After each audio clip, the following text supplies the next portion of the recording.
All righty. This is the February 13th, 2024 meeting of the Jefferson City of Jefferson Historic Preservation Commission. My name is Deborah Green. I'm the chairperson of the commission.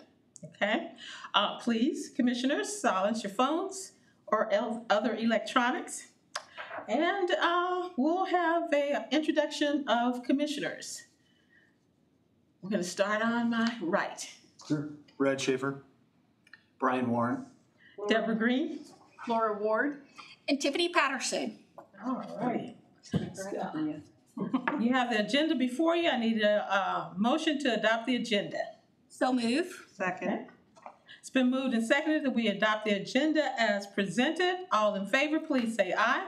Aye. Any opposed, say no. The motion carries.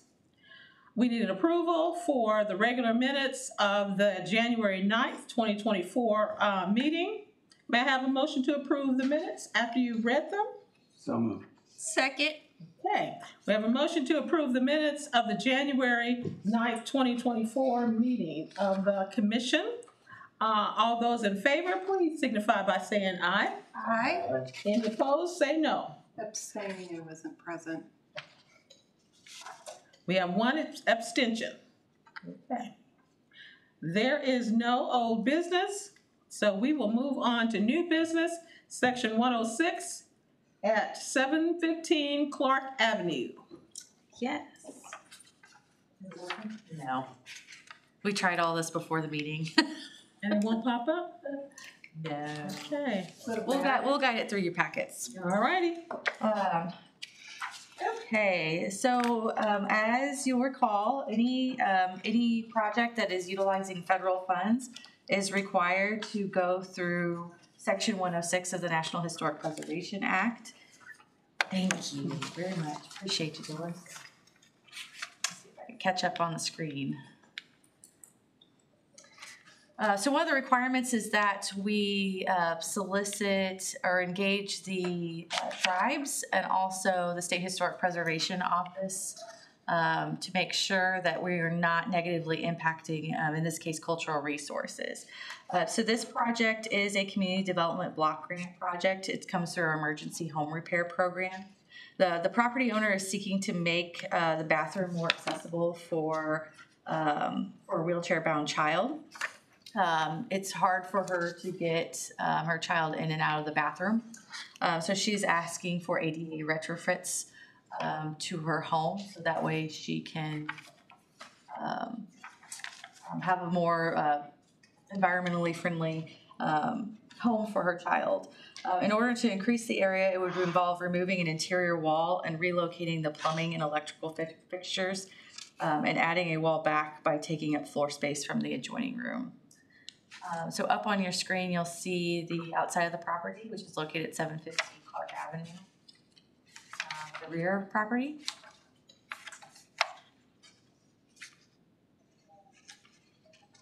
And this is kind of the neighborhood up and down the street.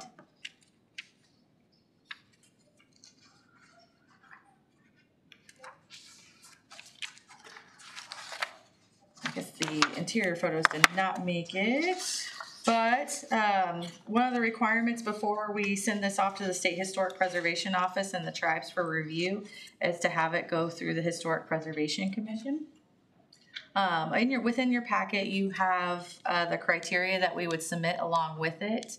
The recommendation from staff, since this property is not located within the National Register District or within a local historic district, that adequate documentation has been provided, and there will be no historic properties affected by the current project and is approved by the commission.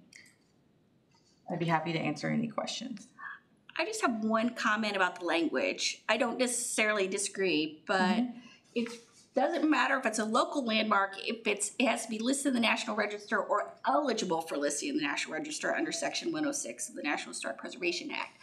I would say that there might be a eligible district or extension of a district in that neighborhood. And then I would say I don't think this will have an adverse effect on that property, but I don't necessarily think that the language provided is accurate under the Section 106 law. So I don't know how to address that, but I would say in the future we might want to address the wording because it doesn't really match the the Section 106.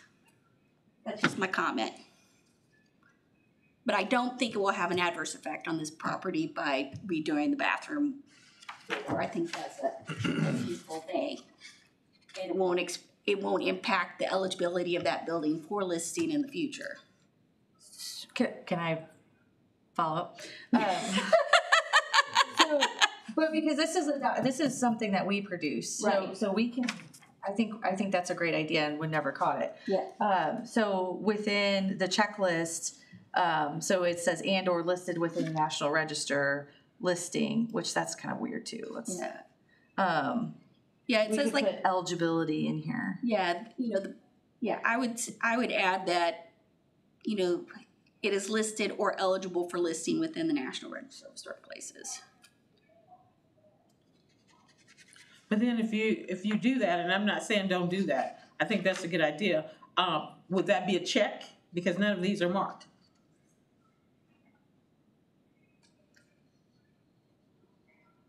Well, I think it would be a matter of, because like I said, I don't know that there's a district there, but just based on what I saw, there's the potential of an eligible National Register district in that neighborhood or expansion of the borough or whatever. Mm-hmm. So I think the wording would be the property is designated a landmark by the city of Jefferson or is eligible for listing within the National Register of Historic Places, period. There will be no adverse effect by the current project. Would be Shouldn't that be if approved, not if? yeah, if approved by this commission, yeah.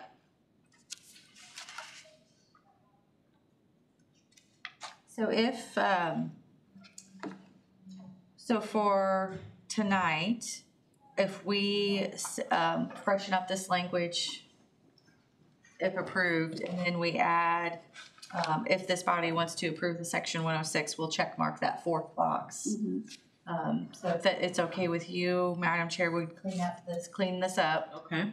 make the edits, and then if that's the vote of the commission, then we'll go ahead and check that and then send it to you for signature. Does that sound like an okay process? So the edited language is going to be, so that we're clear on it. Property is designated a City of Jefferson landmark and or I guess it would be, and or is eligible for listing on the National Register of Historic Places. Period. There will be no adverse effect by the current project if approved by this commission. Yes. Okay. I make a motion that we amend it to say that. Okay. Did it cover the eligibility part though? Yes. It did? Yeah. I think she said is listed in or eligible for listing. Oh, okay. Yeah. And that's the last bullet? And that's the last bullet. Yes. Okay. All And right. at some point, the form, the fourth bullet or the third bullet on the form should have that or same is eligible, but that's kind of outside. That's for future forms. forms, yes. All right. Any other questions? Do we need a motion to approve the? We have to, we need a motion to approve the amendment, and then I make the motion to approve that amendment. Second. Okay. It has been moved and seconded to amend the language of the Section 106, 715 Clark Avenue application for the fourth bullet to say, property is designated as a landmark and or is eligible for listing within the National Register listing. All those in favor of that amendment, please signify by saying aye. Aye. Any opposed, say no. Now, do you have any further questions of Rachel about the actual 106 715 Clark Avenue submission? May I have a motion to accept it as amended? Second. All right. It's been moved and seconded to accept the Section 106 review for 715 Clark Avenue with an amendment. All those in favor signify by saying aye. Aye. Any opposed, say no. Motion carried. Thank you all. Thank you. Ooh. All righty. We're down to other business. A, HPF updates. Yes. So the first grant we'll talk about is the Phase 2, which is the Lower Jefferson and Fulkerson Waterworks Phase 2 survey of West Main. We did get amended a grant agreement from the SHPO. So we are going to formally go through the process to accept that amendment, and then we will have to send the change order through council because then it pushes our project over $25,000. So the change order will have to go through city council. But we did also get a grant extension to July 15th for that specific project. So we'll have a little bit more time to get it accomplished. Also, the next project, the design guidelines, also funded through the Historic Preservation Fund program. We received a final draft from the consultant today. So I will go ahead and send that out to the commission for feedback. It's still a closed document, but we'd like to have some comments or if you have any clarifications or questions about the document, we'd like to go ahead and get that processed. We're internally going to review it as staff. Usually it takes us about 2 weeks to undergo that review by the time we get everybody's feedback and comments made. So I'll probably send that out tomorrow and then give you a couple of weeks to review it. And if you have any comments, please feel free to share that with us so we can share that with the consultant. We're very excited to have that product. It will likely, once we get a final product, we'll probably delay its unrolling until we get the code updated because a lot of that, what's in the design guidelines, is contingent upon our draft code. So there'll be a little bit of a delay before it becomes public. Moving on. MSP updates. So we have been, the city has been working with the state. The Office of Administration did receive a report from PGAV of what the planning document would be for the Missouri State Penitentiary.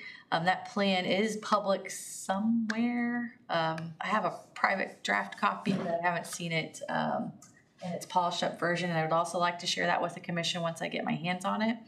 There was a $93 million request made from the state legislature, broken up into phases. It did go through the House Budget Committee, had some concerns there. So OA did reach out to the city to help with getting some state budget going towards MSP. With the intent that it would become a state historic site under DNR. So that is kind of good news, but it's still a long ways to go through the budget cycle. Paul Byrne grant updates. We are actively working with the National Park Service. We're likely going to request an extension for this grant. We have 4 projects. One project is completely underway and has already submitted one reimbursement requests. The other 3 projects are still within their procurement phase, so they're trying to find consultants and contractors. We're really having some struggles with windows, with window restorations on just finding contractors that will do kind of smaller bid jobs. So we're working through those. I have reached out to a couple of our subrecipients through this program based off of the chair's request to have them come in and give an update. I think they're willing to do that. Probably be at the April meeting, or May, depending on when we can get everybody to come in. And we still have one project that's in this environmental review, which is the 300 East High. There's a lot of questions because it's got the kind of the Oriole turret, the roof line, and the mansard that goes around it. It's the Vogel insurance. Yeah. So they're making sure that we've submitted basically architectural renderings to the National Park Service. So hopefully that'll clear up some questions and be able to get that project moving forward as well. HPC code revision. I did receive a draft back from legal. He did have a couple of questions, but I anticipate that the code will go out for public comment within the next 2 weeks. And so how that process will work is we'll send it to the code revision committee and have them disseminate the information to their stakeholders. We will also probably, we also will do a press release just to solicit general public comment. Probably it'll be 30 days. Once we get all those public comments back, we'll have a code revision stakeholders committee meeting to address any of the comments or concerns that were received and move on from there. The last update I have is really kind of a communication. We did receive some feedback from Missouri American Water regarding the conditions that we placed on the new filtration building. So I did add this to these are the loose leaf papers that I did not add to your packet. So you kind of get the site elevations. One of the things that they wanted to do was incorporate some of the design elements of the current filtration building, into the new one. On your photos, let's see here. So this is the existing. Doesn't really come up good well on the screen. And this is a future rendering of what their proposed structure would look like. So if you see it's on the back page of your colored rendering.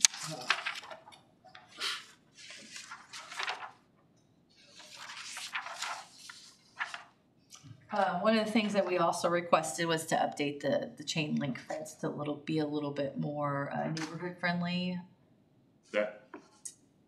Excuse me, that was the comment I was just getting ready to make is, that's a neighborhood. That fence is more commercial, and I understand the need for the security, so thanks. I'd be happy to, if you have any questions or comments that you'd like to give back to Missouri American Water on their design, go ahead and share that with them. If you want to take some time with it, if I could have those comments back by Friday. Are they planning to repurpose the brick on the old building for this new one? Which is ugly, by the way, but it's just a box. But do you know if they're gonna repurpose that? I don't know that. My guess is no, because it's very expensive to take it down, clean it, and reuse it. Mm-hmm. I do not know for sure, but that's my guess as well. But I'd be happy to ask him if you'd like.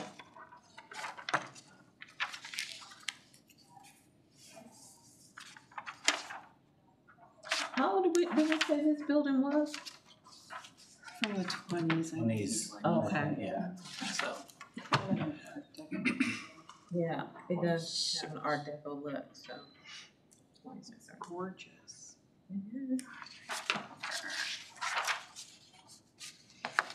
When they take it down, then the integrity of the brick, as old as it are, they might crumble.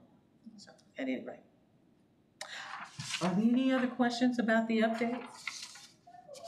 I have a question on the Paul Broom grant. Last month we talked about deobligating funds to JCPenney. Yes. Did that happen? It has not happened yet. We did reach out to the property owner, and they had indicated that there was some delay in getting their engineering report back. So we gave them until March. And essentially, if there's no progress by March, then we would go ahead and deobligate. But even if you don't deobligate in March, won't they time out when the grant times out? So if we deobligate from them, their project is no longer considered a federal project. So then with the time left, the likely option, so there's really, when that happens, there's kind of, well, I guess technically 3 options. The first option is give the money back to the feds. Second option is to open it up for another competitive round to see if there's any other structures that would want to go to it, have access to those funds. The third option is assigning those funds to an already existing project. So, and I know the existing, the 4 that are active right now are all having cost, overruns. So I think that would be my recommendation to the commission, is to either assign it to a project that really has a cost overrun, or just split it even amongst the remaining projects. And the JCPenney building got the largest chunk of the grant, right? And I think it ends up being 31,000 a piece if we were to divide it amongst the remaining projects.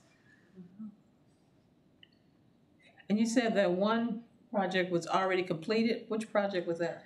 It's not completed. They just requested their first reimbursement. It's the storefront along Dunklin.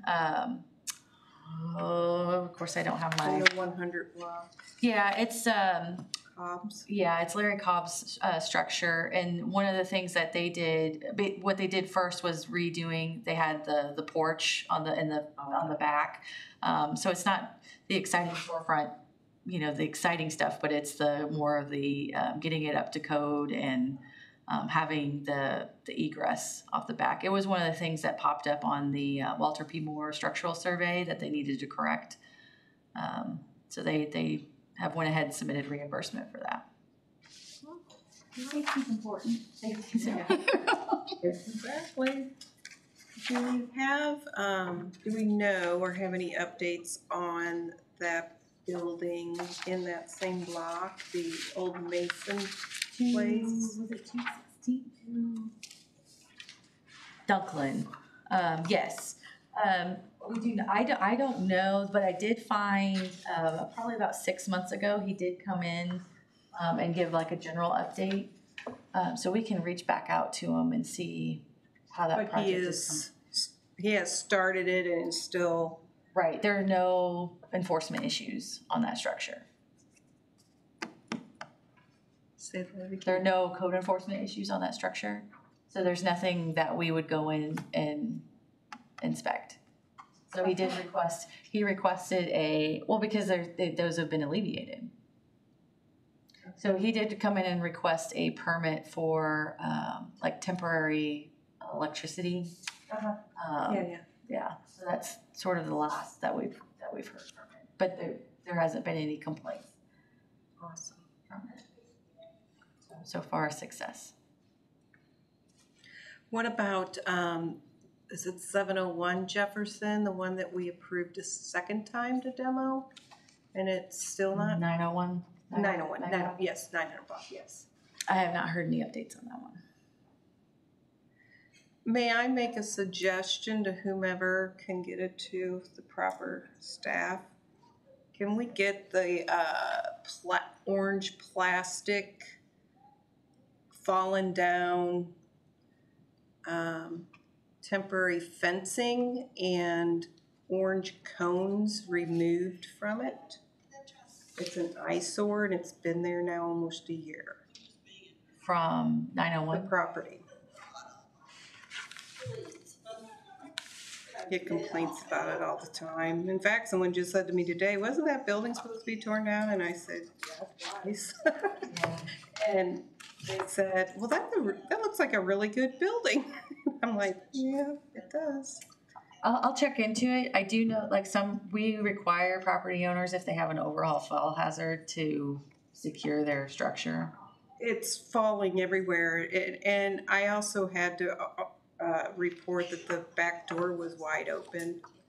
And they had trash and crap thrown all out in the backyard. I think that was cleaned up. Now, what address is this? It's the old scuba shop building, 901. It's on the corner of West Atchison, or East Atchison and Jefferson. Uh-huh. I can see it from my sunroom as I'm working every day. It's like, It's not demolished yet. no, was that May or June of last year that we approved that again? And we asked him how long it was gonna take and he said, right away. He was getting on it. Yeah, I remember that, when you said the scuba shop. Anyway, are there any other questions about the business of the day? Hearing none, it's time for public comment, and there is no one here other than us, so. Anyone online? Oh, is there anyone online for, Online. okay. So, dates to remember, the next meeting is March 12th, 2024. Okay. May I have a motion to adjourn the meeting? Second. All right. Happy Valentine's Day tomorrow. It's been moved and seconded to adjourn the meeting. All in favor signify by saying aye. Aye. Any opposed, say no. All right, we are adjourned, you guys. Thank you, Chair. Yeah.